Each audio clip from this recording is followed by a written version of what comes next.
Has the European Union solved the refugee and migrant crisis? EU ministers met in Rome and agreed to reinforce the Libyan Coast Guard to try to discourage migrants from sub-Saharan Africa.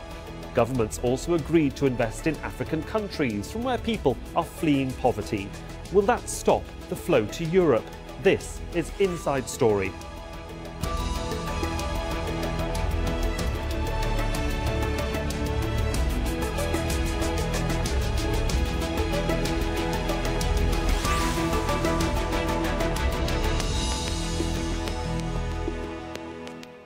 Hello, welcome to the programme. I'm Sohail Rahman. Now, the Italian government is investing $34 million in African countries to try and stop refugees arriving from across the Mediterranean.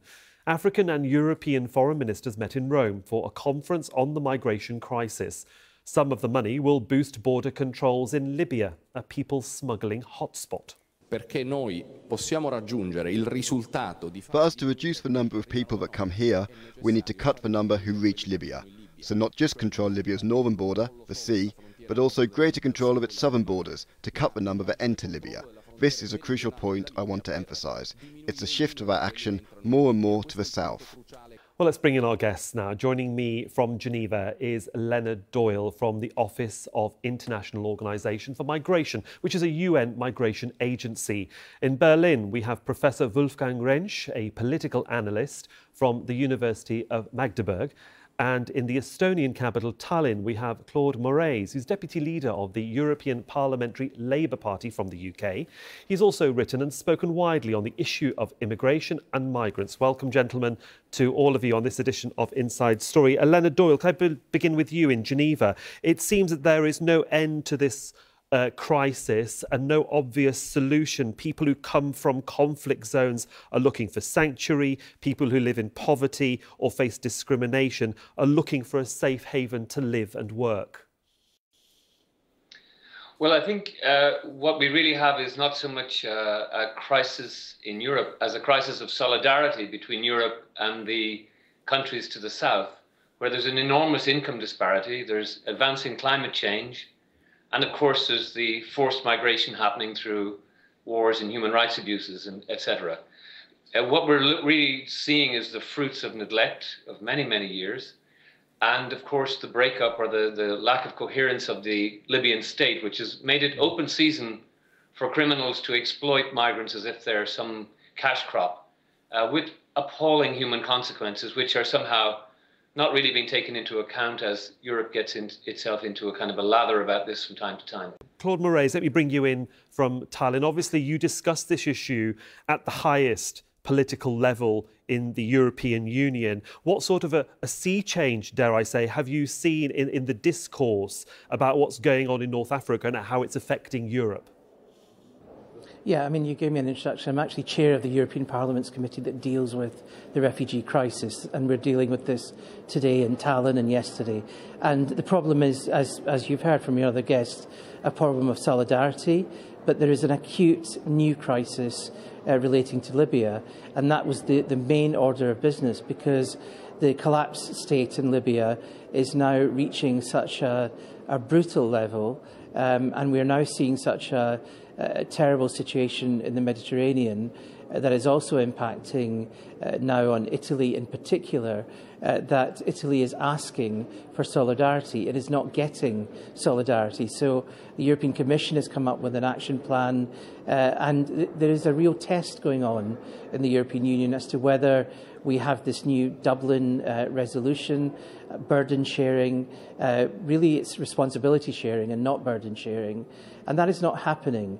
There are enough laws, there are enough regulations in Europe. It's a question of whether people have the will to do something about this. Mr. Moraes, what's the stumbling block then? If it's not happening, Mr. Moraes, if it's not happening, what's the stumbling block? Why isn't action being taken? What needs to move to actually make sure that it can be implemented and help the people that really need it?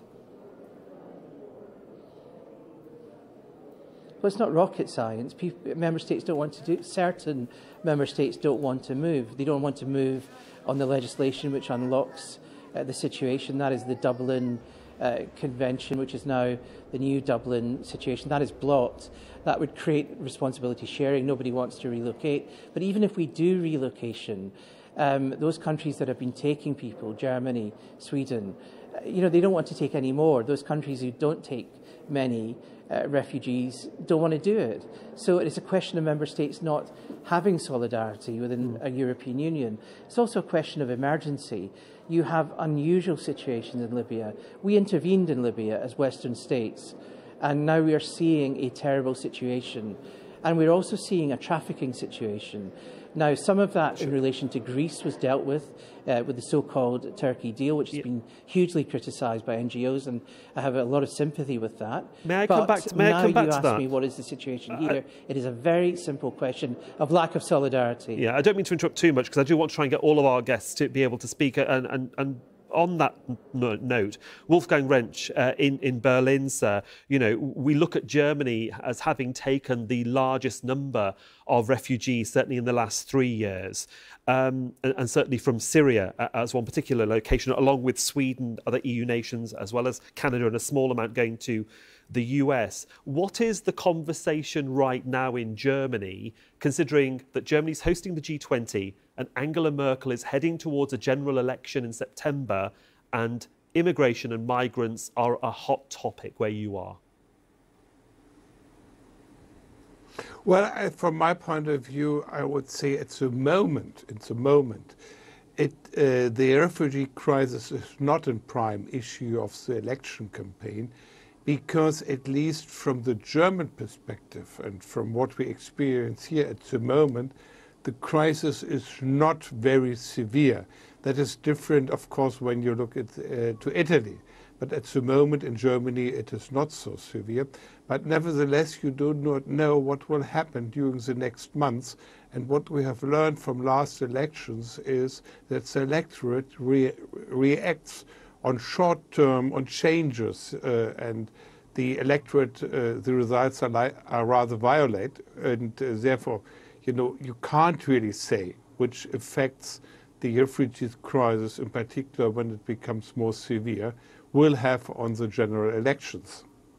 Leonard Doyle, let me just bring you back in from Geneva then. If that's the case, and as Leonard Renzsch says, it's not so severe, certainly in Germany, why is that perception, you might say, quite moderate, where in other countries who are watching what's going on in the Mediterranean think it is quite severe, and of course Italy saying, hey, we're at breaking point? What sort of help do you expect a conference, say, in Tallinn, where Claude Moraes is, to give Italy and to give you as part of an aid operation? Well, I think we're talking right now about the crisis of solidarity within Europe, and the different member states all have different media. You have the highly alarmist media in the UK, which treated 7,000 people camped out in Calais as if it was a 7 million invasion. And yet you have Italy absorbing vast numbers. And they also have a lively media, but they managed to hold a kind of reasoned debate and do it in a moderate way. And of course, now it's reached a crisis point. But Germany has absorbed 1 million refugees and migrants. And it's handled it with extraordinarily calm and in a managed way. Nothing's perfect about it. But I think a lot of the issue and a lot of the kind of excitement that we're seeing about the topic, we have to go back to how it's being handled in the tabloid media, and how basic issues of protection of refugees, protection of migrants are being turned into a political football for low political gain. And I think a lot of the problem is that we just need to sit back and reflect on what's happening. These are people fleeing danger, fleeing war, fleeing poverty, trying to improve their lives. Migrants tend to bring enormous benefits to the new places that they arrive in. They should, of course, come in an orderly and managed way, that's for certain. Yeah. But let's not have a whipping up of hysteria about it. And in fact, the true crisis of solidarity is really between the developed North and the less developed global South, in particular in Africa, and in particular in West Africa, where the income disparities are so enormous that people are just voting with their feet and trying to leave, knowing quite often of the problems that will face them in Libya and in the Mediterranean. OK, well, let's give our audience at home a little bit more background, because the movement of refugees and migrants across the Mediterranean Sea does show no sign of slowing down. At least 2,000 people died so far this year trying to reach Europe, and some of the most commonly used ones are from North Africa to Italy across the central Mediterranean. Conflict, drought and famine, as our guests have discussed in Africa and the Middle East, are driving growing numbers to seek new lives in Europe. More than 180,000 people made the journey last year. On the western Mediterranean route, almost 5,000 sailed from Morocco to Spain.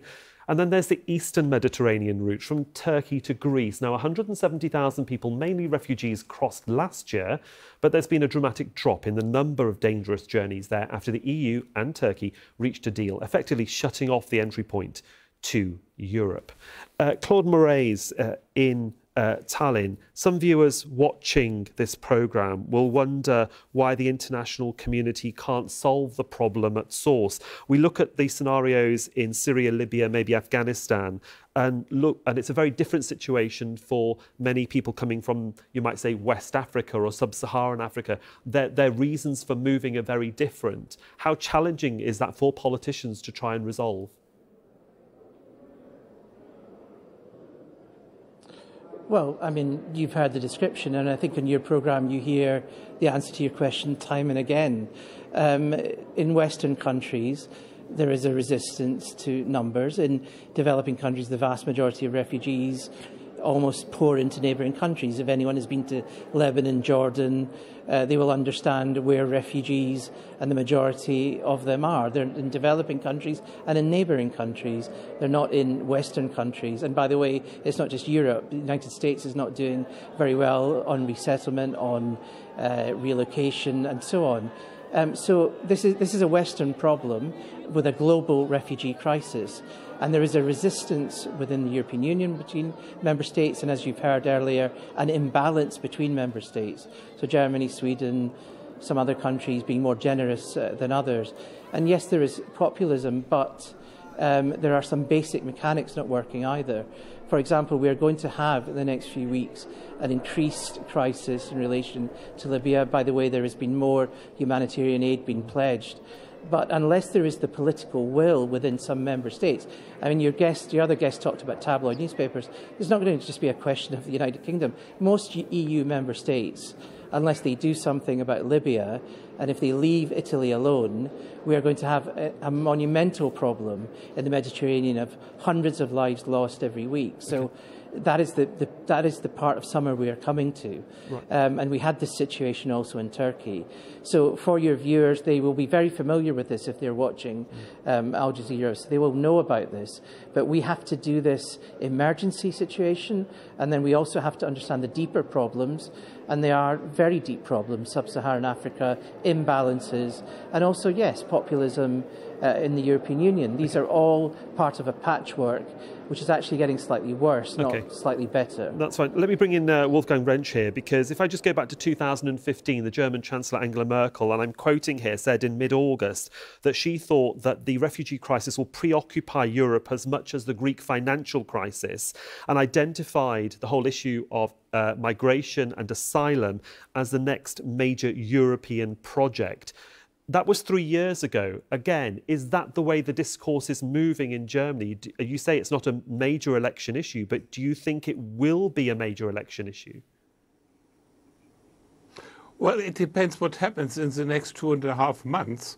If the situation does not get worse than it is at the moment, at least in the experience of the German electorate, and here I have to say at the moment, in Germany, we do not feel in the sense what really happens in Italy. We see the problems in the news, but not in our cities at the moment. That's different than the year before and in the past, you know, when we had the chaotic situation in Hamburg, in Berlin or Munich. That is currently not the situation. On the contrary, we have at the moment in many places capacities for taking up refugees, but hardly any refugees in the countryside and in remote areas and so on. And therefore, you know, the people do not feel that there is a real pressure, you know. And therefore, you know, that is a difference between the how the people feel and what the reality is. And as long as the electorate, as the people do not feel that the refugee crisis is something which affects them immediately, you know. Sure. I think the effect on the electorate, on the elections, will be comparatively small. Right, Leonard Doyle, you were nodding your head, I think, in agreement. Would you just like to come in there? Well, I mean, clearly the lack of proximity to refugees, the people not meeting them, not knowing them, it tends to breed a sort of a contempt or a fear. It's clearly terribly important that we change the narrative in Europe, for one. People need to understand that refugees and migrants, both, hugely enrich our societies, enormously so, change our cultures and make our societies better places. But if people only experience of refugees as seeing, or migrants as seeing images on television of very poor, desperate people being fished out of the water in the Mediterranean, their impression of what's happening can be distorted. It's unfortunate but true. At the same time, it should be said that the European Union is investing really heavily in the countries of West Africa, the 14 countries of the so-called European Union Trust Fund for Africa. A lot of effort is starting to get underway there to rebuild these societies, create livelihoods for people, especially those who are being returned. Because remember, all of those who arrive in Europe are then processed, and many of those, maybe the majority from coming through Italy, are being refused asylum because they are deemed not to be refugees. They then get returned by and large, and the question is to what? If they return to nothing, it's going to make more problems, and they'll probably get on the bus and try and make it again. Yeah. But if there's some hope for them, if they have the capacity to start a small business, if they get some vocational training, this is where the hope has to be. Indeed, and let me just come in there, because it moves me very neatly to what happens to countries that try and entice their residents to come back, because leaders of the new government in Gambia in West Africa are promising to create jobs as they try to entice exiles back home. Now, many risked their lives crossing the Mediterranean during the reign of the former president Yahya Jammeh.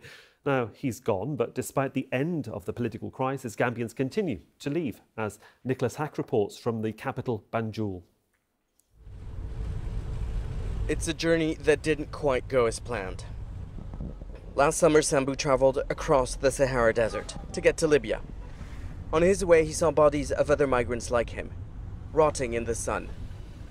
Thinking the worst was behind, he boarded an inflatable dinghy to cross the Mediterranean. I planned to go was in Germany and study computer engineering, then come back to my country so that I can be someone else. But something went wrong, and he was forced back to shore. He tried 3 more times before Libyan Coast Guards put him in jail.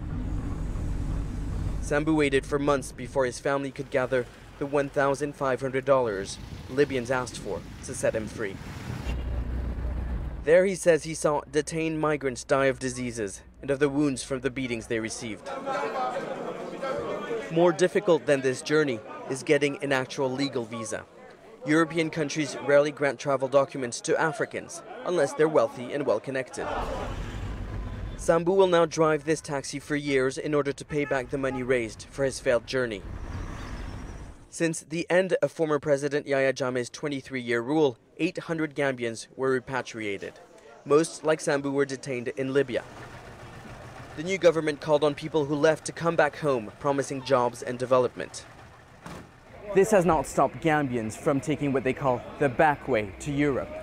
It's not fear of persecution, but poverty that's driving them on this journey, hoping for a better life on a neighboring continent.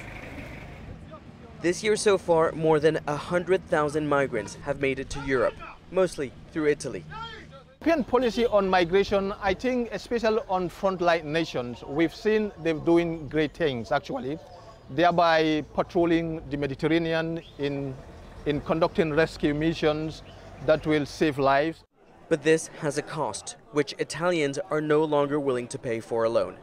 There's already talk of funding more Libyan coast guards and detention centers, like the ones in which Sambu spent so many months in. Nicholas Hawk, Al Jazeera, Banjul. Let's go back to Claude Moraes in Estonia. And we just heard just a moment ago from Leonard Doyle talking about the vast amounts of money that the European Union is trying to invest in development of countries that need this help. And one wonders that the issue of sort of interfering in the internal affairs of another country has been a big hot topic across continents and across the world. How do you find the right balance for that scenario, helping African countries without telling them what to do and how to do it? Yeah, it's a very good. It's a very good question, and humanitarian assistance is certainly not interference. And I'm proud of the EU humanitarian aid. It's amongst the greatest amount of aid anywhere in the world, and it is effective in many ways. But yes, you're right. If you cross the line into dealing just with push factors and so on, of course, there are political, cultural and other issues at stake. So you have to be careful. But humanitarian aid is essential because the push factors are immense, and they're such that we will have other problems. You can't just create barriers in the Mediterranean and indeed internal barriers in the European Union alone just to stop people coming in and having all the political problems within the European Union. You have to have other policies of resettlement, for example, relating to the comments your other guests made, to normalise what happens. And then in relation to other countries, effective and smart aid is very important, but also partnerships which are not in any way putting pressure on those sub-Saharan African countries, but create good partnerships. That is very difficult to achieve, but I know many of my colleagues, progressive colleagues, want that to happen. Otherwise, long after some of these refugee crises in Syria have gone, we will need to have credible resettlement policies and humanitarian aid policies and economic policies in relation to sub-Saharan Africa. That will be essential. Sure. Wolfgang Renzsch in Berlin, I mean, what would you like to see in terms of comments coming out of, you might say, the G20, if they even begin to want to approach this subject on a global stage where you are? Well, yes, I think it's indeed the refugee crisis is more a global challenge. It is connected with the climate change and all that, and therefore, I think the global society has to do something. It is not a question of one or two states in the European Union or somewhere in the world. I remember that we had a conference in the year 1991, more than 25 years ago, when we discussed the migration pressure from the center of Africa to North Africa and South Africa, and to push from North Africa to Europe. And if you look at the history, I think the last 25 years have been years in which we didn't do far too less to solve the problem, which were foreseeable for a long period of time, and we haven't done anything. And doing nothing will be, in the end, much more expensive than preventing the hardship of the people. Very briefly, we're coming now to the end, and I'd like to give Leonard Doyle the last say. So that we don't come back to this position at Inside Story next year, Leonard, discussing this issue again, what would you like to see happen so that we're not discussing the same issue? Well, we need to recognise that in West Africa there is free movement of people, and that's something that they really deserve to be praised for. People can move around from economy to economy, and which means that if the investment is there, if the jobs are there, then the attraction will not be for the false lights of Europe, but for the actual prospects within West Africa. That would be a big start, to have a proper Marshall Plan for West Africa, because the population is growing so fast that what we're seeing today will only get worse unless we see some real economic pull in that part of the world. And secondly, the broken state of Libya desperately needs to be put back together again, so that you have a coherent national state. Without that, it's unfortunately the case, but people will continually be pushed through the mangle that we're seeing at the moment. And it's tragic what's happening, and there is not nearly enough attention to the human rights abuses that are happening there. Well, we shall see. Fix those two things, the rest is easy. Yeah, well, we shall see what happens certainly after this two-day meeting at the G20. And there, unfortunately, gentlemen, we have to leave it. But I'd like to thank you all for joining me on this edition of Inside Story. Leonard Doyle in Geneva, Wolfgang Renzsch in Berlin, and Claude Moraes in Tallinn. Thank you, gentlemen. And thank you for watching as well. Of course, you can watch the programme again anytime by visiting our website at aljazeera.com. And for further discussion, go to our Facebook page. That's at facebook.com/AJ Inside Story. You can also join the conversation on Twitter. Our handle is at AJ Inside Story. From me, Sohail, Rahman, and all of the Inside Story team, thanks very much for your time and your company.